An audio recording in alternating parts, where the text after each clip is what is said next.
My guest in this week's episode of Suds Search is Jason Barnard, also known as the Brand SERP Guy. Jason is the owner of Kalicube, an online SaaS product offering all sorts of tools, guides, and training to optimize for a brand SERP. You might be asking, what is a brand SERP?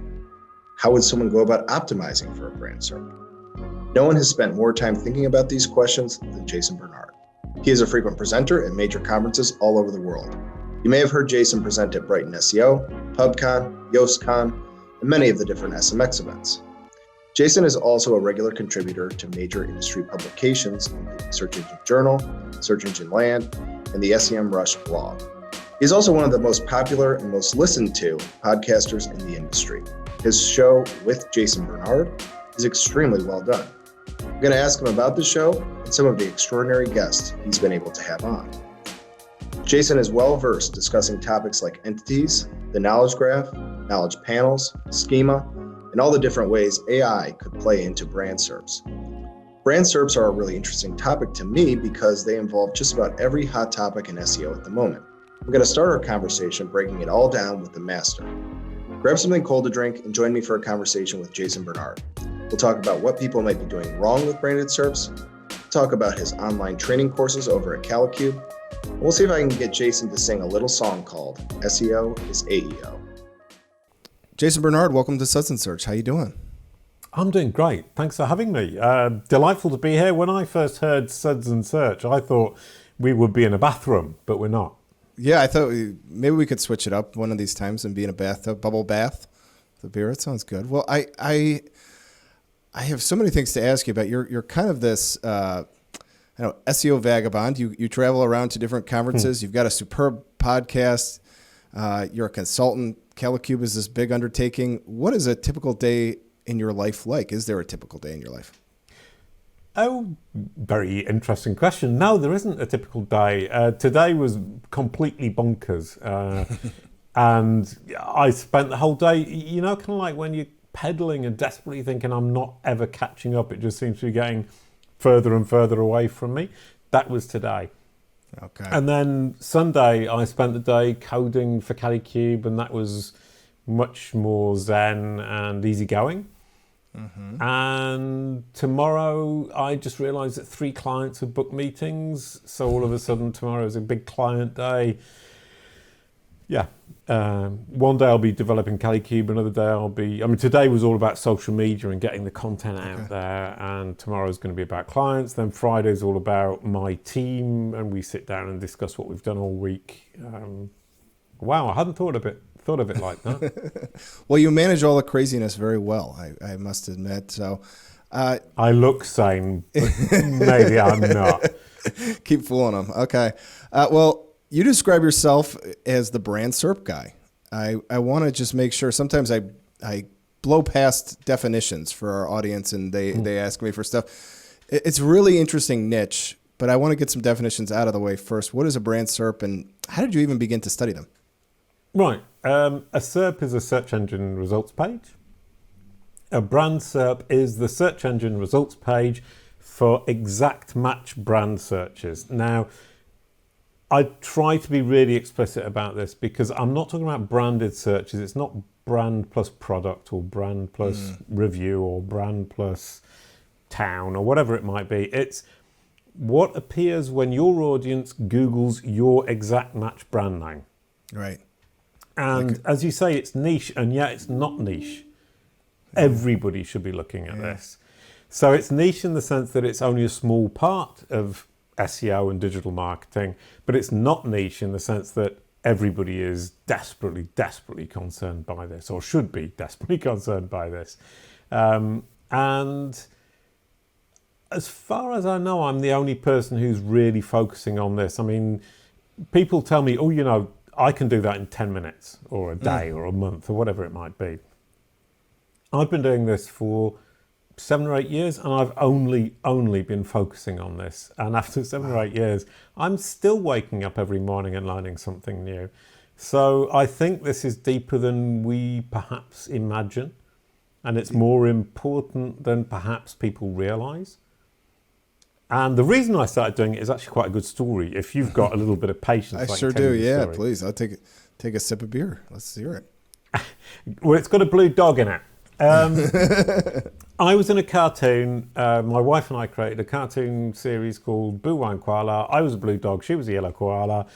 It was reasonably successful. We had a TV series on ITV International. Great. We had a website with 100 million page views a month. It was going great. And then it all collapsed in a big heap and I had to find a job. And the job I found was SEO.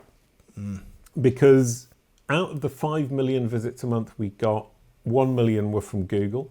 And I figured it's the only possible job I can get is say to people, if I can do that for a blue dog and a yellow koala, think what I can do for your brand, which is actually quite serious. Yeah. And I would get these meetings and I would pitch up to the meeting and I would go, woohoo, Jason Barnard, yeah, we're going to do this, we're going to do that. And they would think, or I would convince them that I could drive their digital marketing SEO strategy forwards. And then I would walk out the room and I would convert maybe 50%. And I was kind of thinking, oh, that's not very good. I thought I was really convincing. I thought I nailed it. Yeah. And one of my clients one day said, you know what we did as soon as you walked out of the room? We Googled your brand name. Your name. Sorry. Oh, I said brand name. Oh, dear, that's terribly embarrassing.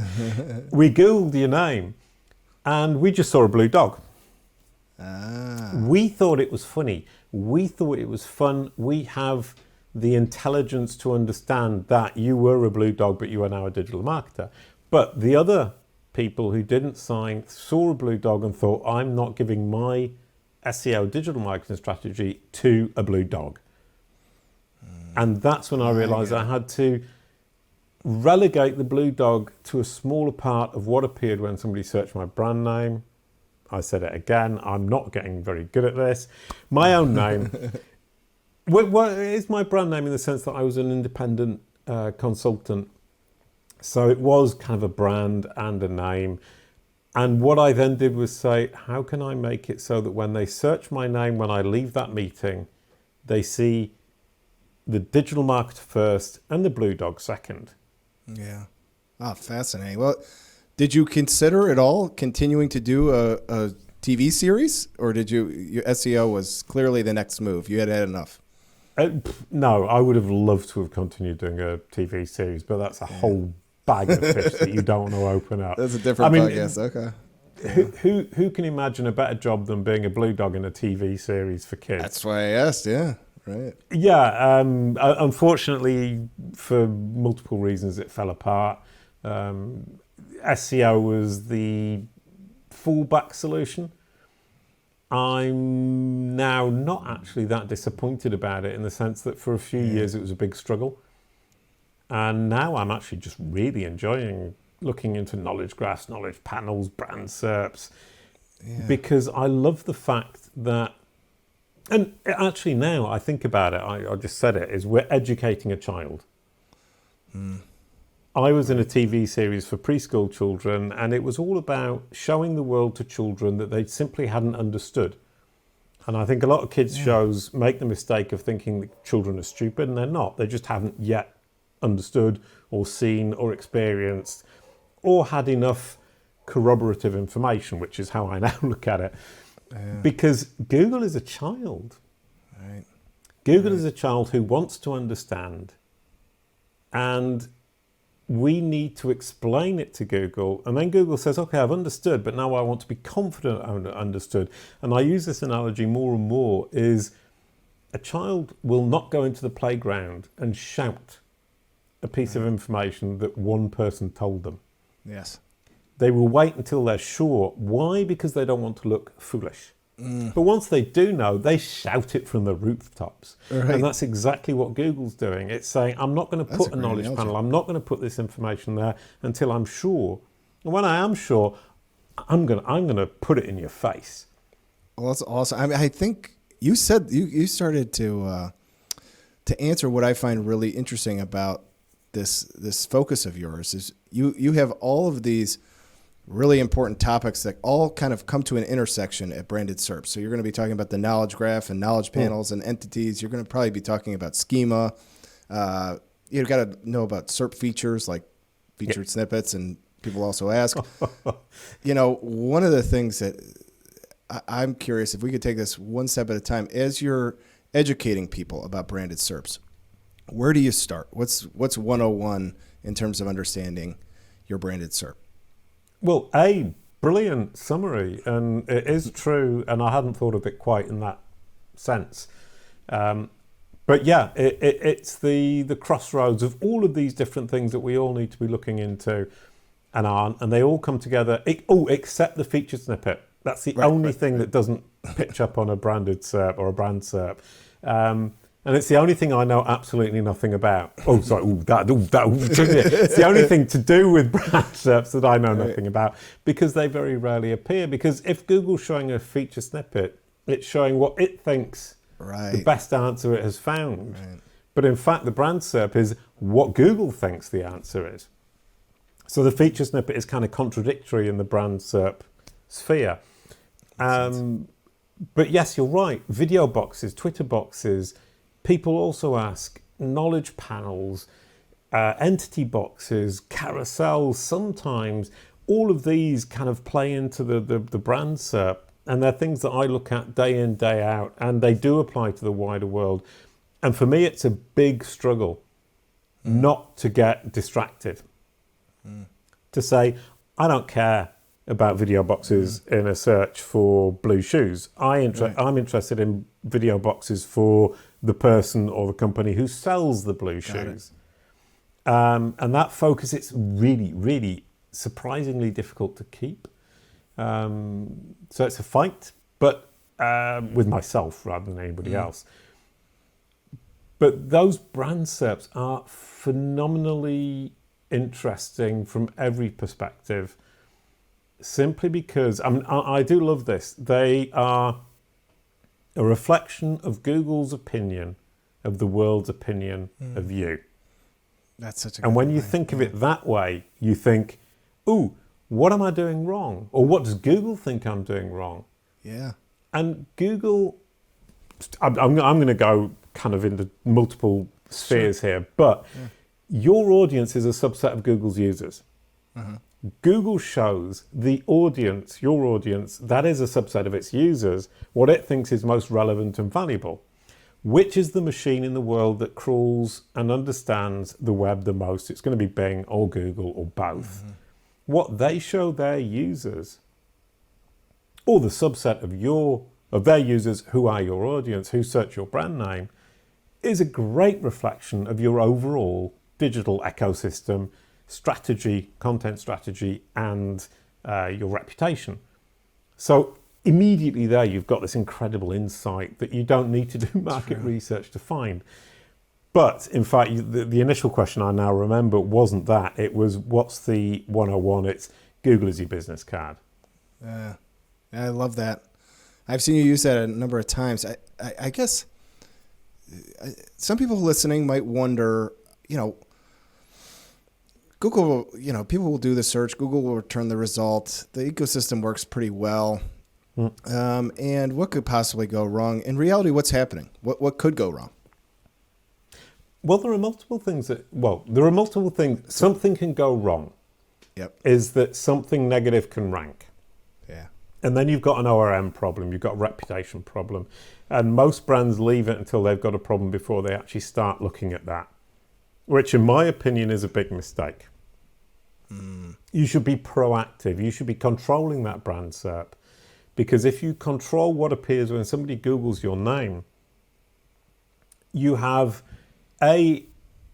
less chance that something negative will rank, because you've already proved to Google that the things that you control, that you like, are relevant to your audience.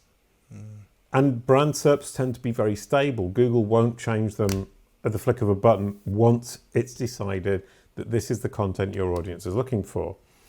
So it will be much more difficult for that bad content to rank. But secondly, if it does rank, you have control of the things on page 1 and page 2 and page 3 and page 4. Yes. Yeah. Which means that you can push those up and push that bad result down. So you have the tools and the means to manage any reputation problem quickly, easily, painlessly. But you have to prepare it by doing that proactive work. Yeah, it's a more of a proactive approach. I think I would have asked that question differently if I had thought it through more. Yeah, I think that's exactly right. You know, here's a simple question that I think has a hard answer. You wrote a post, I want to give credit, I think it was on WordLift, that asked a really simple question. What should a branded SERP look like? Now, to put that into perspective, Kalicube, you have this humongous database of all the branded SERPs. It's like hilariously big. It's like 5 million brand SERPs or something like that. I suspect the answer to that seemingly simple question, what should a brand SERP look like, is actually pretty complex, but I'll give it a shot. What should an ideal branded SERP look like? Well, in fact, that's an interesting way of phrasing the question, because that article you mentioned, I actually, like everybody in the industry, says, oh, it depends. But in fact, the ideal brand SERP, and I should have said this in the article, is one that you control. If you control everything on that brand SERP, you can make sure that it's positive, accurate, and convincing. That's great, yeah.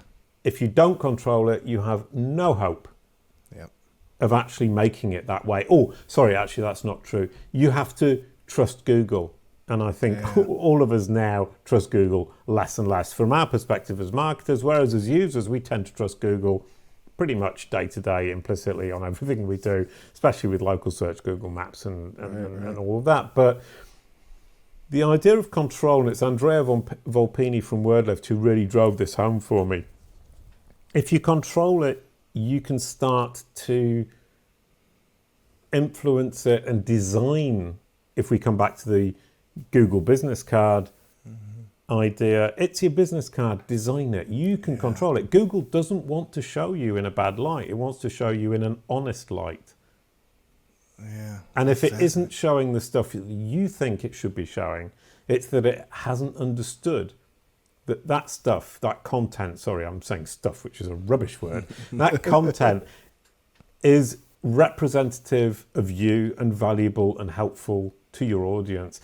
And if that isn't the case, it's up to you to demonstrate to Google that it is representative, it is helpful, and it is valuable to your audience. That, I will remind you, is a subset of its users. That's amazing. I loved the analogy at the beginning of trying to educate a child, and Google is that person you're trying to educate. I think I just have one more question about branded search, and then I want to talk to you about your podcast. And I mentioned you got so many things going on, but this is a great topic. One of the things I pulled this stat out of your article that just under 45% of brands have a knowledge panel when their brand is searched. But I would imagine closer to 100% of brands would like one. Like the knowledge panel is kind of a big deal when your brand comes up. What are the 45% doing that the 55% aren't? What could we be doing better? Riding their luck, I think, is probably the right answer. Yeah. Google's understood, but it hasn't understood because anybody's helped it. Google's understood because it's sorted through the absolute boatloads of unstructured rubbish data and contradictory information about these brands. It's managed to sift all that through and find some kind of truth. Yeah. So not only are we not helping it, but we're probably actively giving it problems. I mean, I give the example, and it's multiple clients that I've had, is that they will say, oh, we want a standard message, and here it is. And they will write the description, they'll put it on the home page, and they'll put it on their About Us page. And you say, okay, that's your standard message. How many places on the web have got a message, a text about you? And they say, oh, yeah, 20. And we, with Kalicube Pro, which is the platform I've now built, and I built it not because I wanted to make loads of money, but because I wanted to save time for myself from doing all this manually.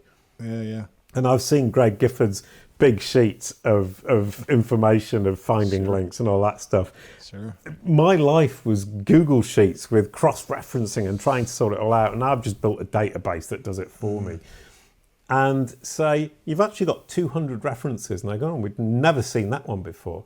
And the reason is because they hired an intern 5 years ago who opened an account, who created the account, the profile page, added a description. It was a description from that time or a description that the intern wrote themselves.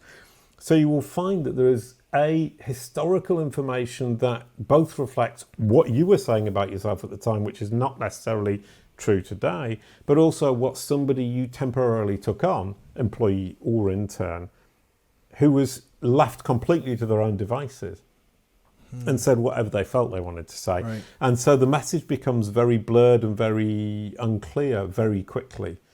And when you compile it all into a big list, which is what Kalicube does, you say, this just doesn't make sense.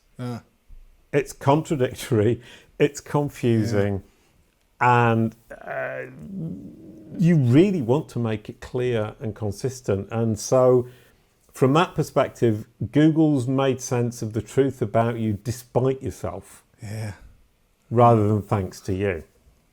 Oh, fascinating. And Kalicube is all about saying, let's give it the truth, and let's give it the truth and make it understand thanks to the effort I have made to help it to understand and educate, which is the word you just said that I said earlier on.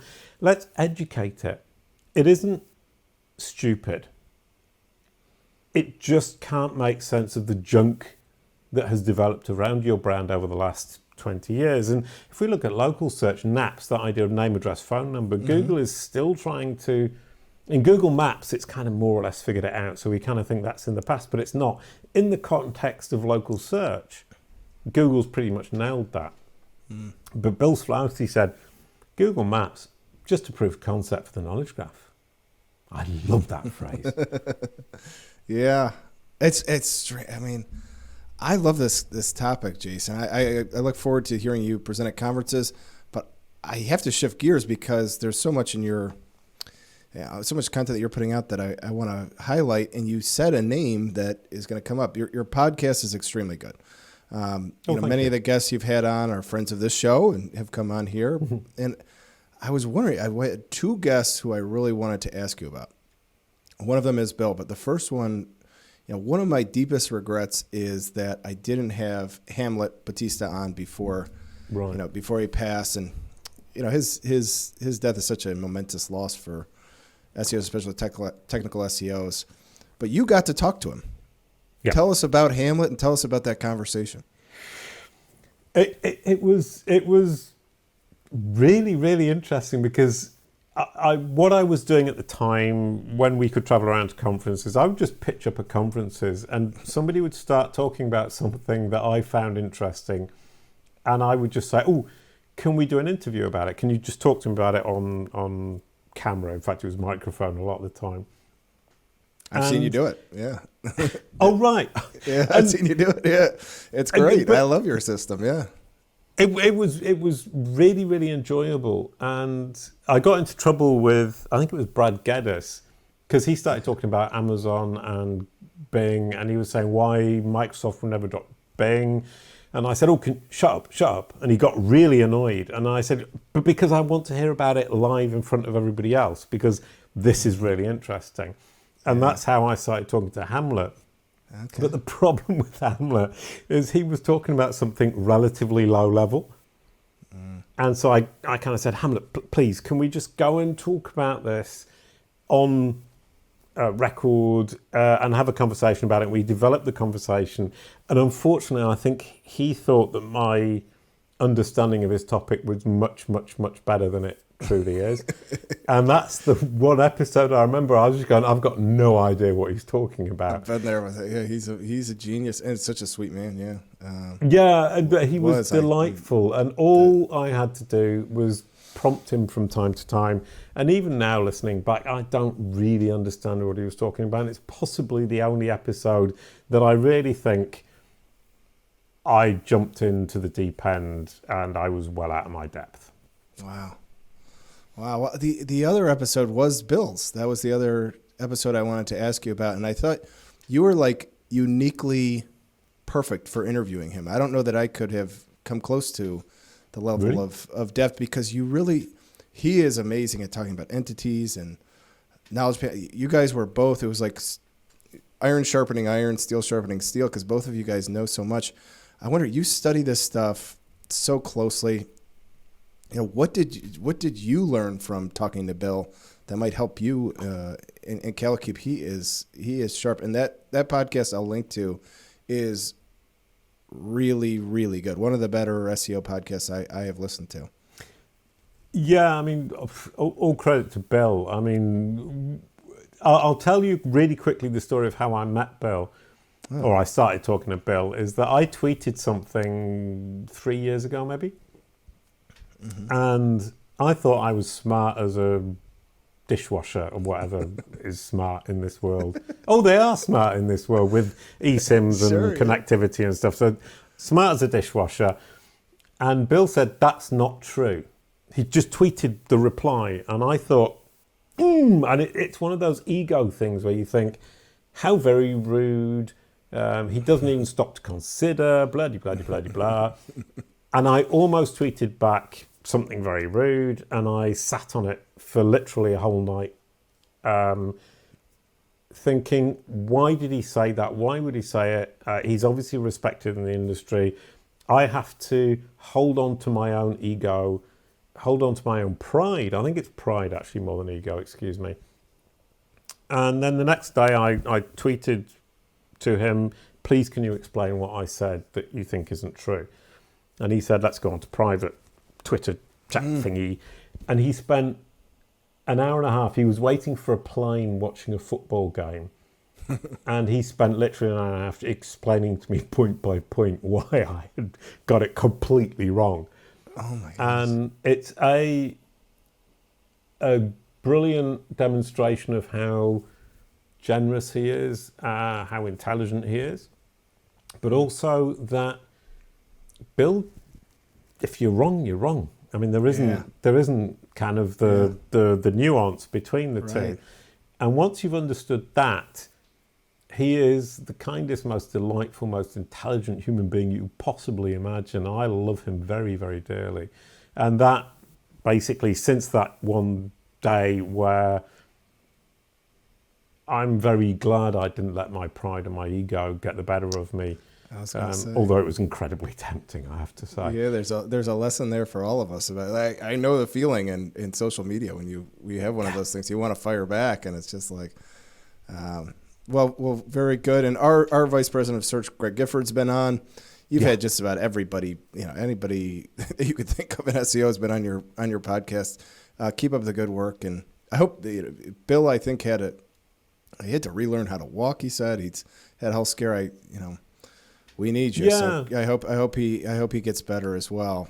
No, I mean, what I mean, from Bill's story, kind of like, I think we were all incredibly relieved that it didn't affect his mind, and that he's got back, because we all rely on you, Bill, to read those patents and to make some kind of sense. I don't want to read them. Articles.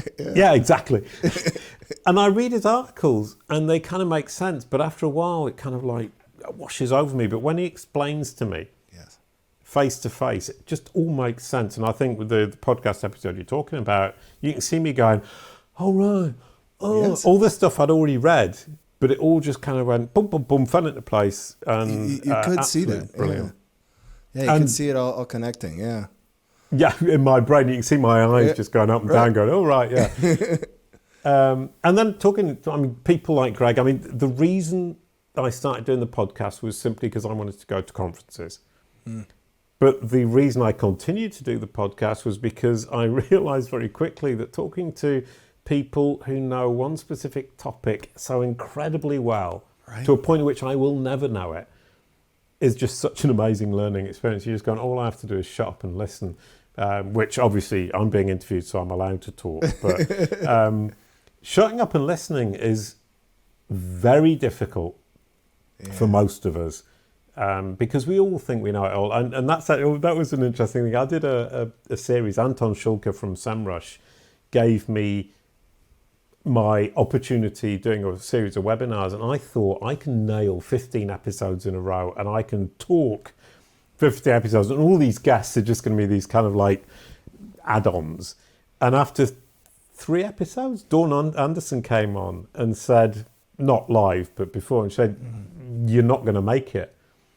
And she didn't say it nastily. She just said, there's an awful lot out there that you haven't yet seen. And that's the thing that we learn about people who think they know about a topic will tend to overestimate their knowledge, which is what I was doing. And once you know an awful lot, you underestimate how much you know, because you can see how much there is yet to learn. It's amazing. This is, of all the things I do, this is my favorite thing that I do professionally, is get to talk to people. Like, you know, Brand SERP is like, oh, that's important. Let me talk to the world's expert on Brand SERP. That sounds great. And then you said it exactly right. And I think it's a lot of fun. I prefer it too. I like to listen to podcasts. I have a commute to work, and so I prefer that. I started out and it was all blogs. You read blogs all the time. I like the medium better. I like it as a medium better than reading blog posts too. I think, I've made friends. Morty is a very good friend of mine. He's a big podcaster, and he's great. I like it. Sometimes a blog post is great. Sometimes a conference presentation is great, but I just love this medium because you can, things can come off the top of your head. You can have a real conversation. It allows for you to be a little bit more, extemporaneous. So. Yeah, I love the conversation idea. A podcast is listening in on somebody else's conversation. Yes.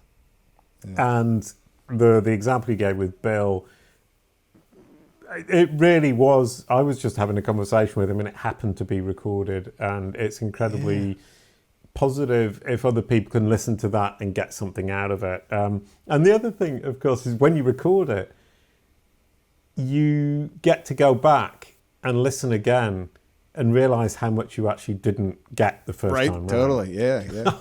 Yeah. I agree with you. It will, there have been a few where it's like, this will humble you. If you really don't know, I try to do a good amount of prep before I get on here, but you get on with some of these people, especially in areas, I don't know, paid as well or something like that. Like if I got on with Brad, I used to work for Brad years ago. If I got on with Brad, I could probably get lost in a hurry. But well, listen, I want to make sure I plug Kalicube real quick. I mentioned this is a huge undertaking. I really like the courses on there. You've got links to all your podcasts and the writing you're doing. Who did you design Kalicube for? Is it an SEO like me? Is it somebody who just wants to learn more? Who is the target audience? Well, actually, kind of right now, I'm winging it, making it up as I go along. What it comes down to is that I was doing all this work manually, doing spreadsheets and linking things together and trying to figure it all out for people. And I had relatively few clients. I was making reasonably good living. I specialized in that, and that's wonderful. And then, in fact, Yoast came on board. Yeah. Joost de Valk said, I want you to help us with they don't have a problem with it, but he's being intelligent in that he's saying, I want to be proactive. I want to start nailing this now because this is where it's all going. And I need, when people search any one of the people, all the brand names within my organization, that it comes up positive, accurate, and convincing. But B, Google's nailed the entities of myself, my partners, my employees, and my company, and my plugins. And what I realized, I looked at it, I thought, ooh, I'm actually now working for somebody who knows what they're talking about. And I have to be really, I have to up my game. Yeah.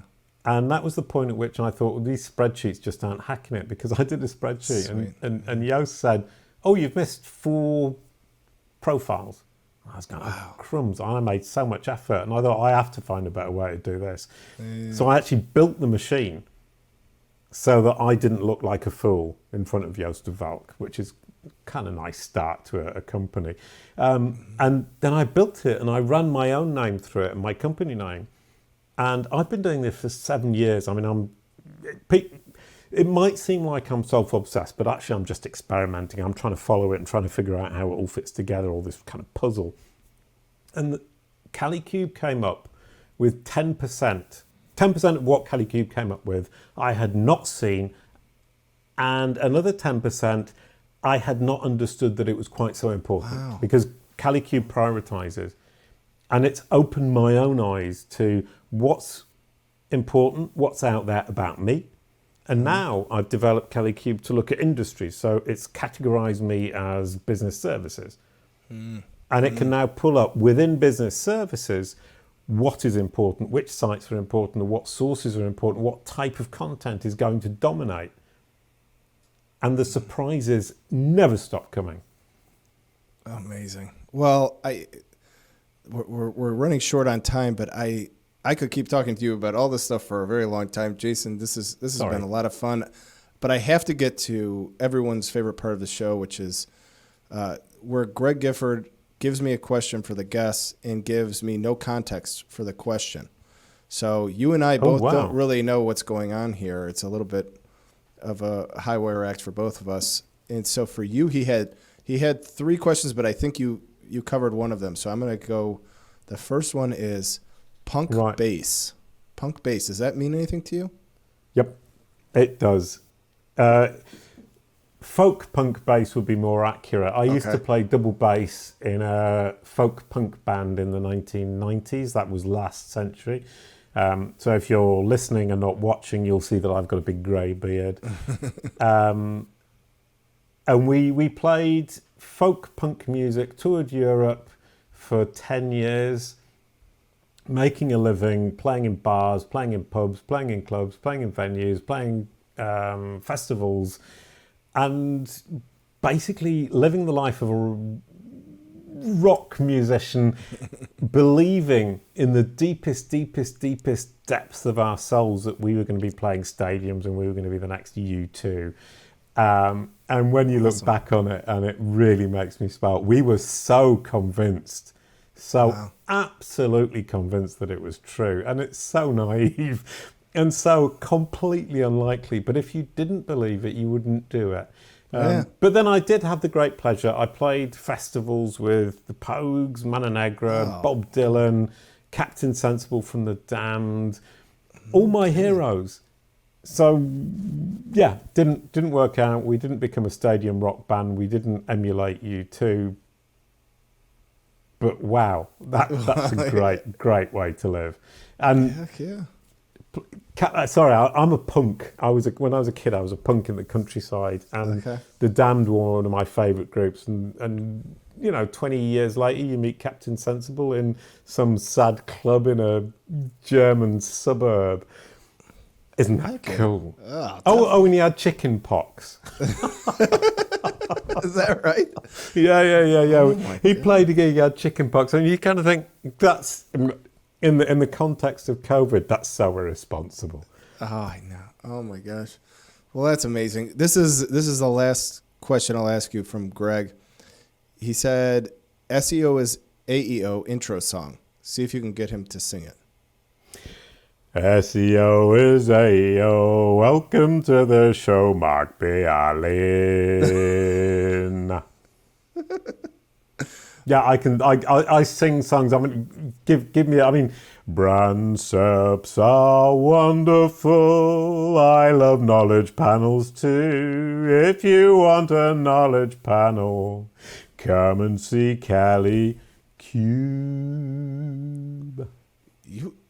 The multi-talented. I love this. Well, this has been amazing. I really have enjoyed the conversation.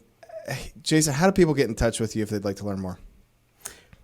Well, I like Twitter. I think Twitter's fun. LinkedIn a lot, but most of the time you'll find me on Kalicube doing the database thing, which you mentioned earlier on. I've got 70,000 brands. 15 million lines of the knowledge graph in there and 15 million brand SERPs. I'm actually trying to sort it all out and make it all kind of clean. I don't know what, usable. I've got 150 million lines of data in my database. And every time I look in it, I see something, I just go, oh, wow. And my daughter, I'm living at my daughter's house at the moment, absolutely never comes anywhere near me if she hears me say, ooh, because she knows that I'm just going to bore her senseless about something to do with knowledge graphs, knowledge panels, or brand SERPs, and she's right. Oh, unbelievable. Well, Jason, this has been a great a great conversation, and you're a heck of a lot of fun to have a beer with too. So Yeah. I hope I'll see you somewhere. We're hopefully this thing's winding down a little bit, and maybe later this year, early next year, we'll be back to traveling around. So I hope we can do this in person at some point. But for now, I'm going to give you a virtual cheers, and we'll sign off for now. Jason, thanks again for coming on.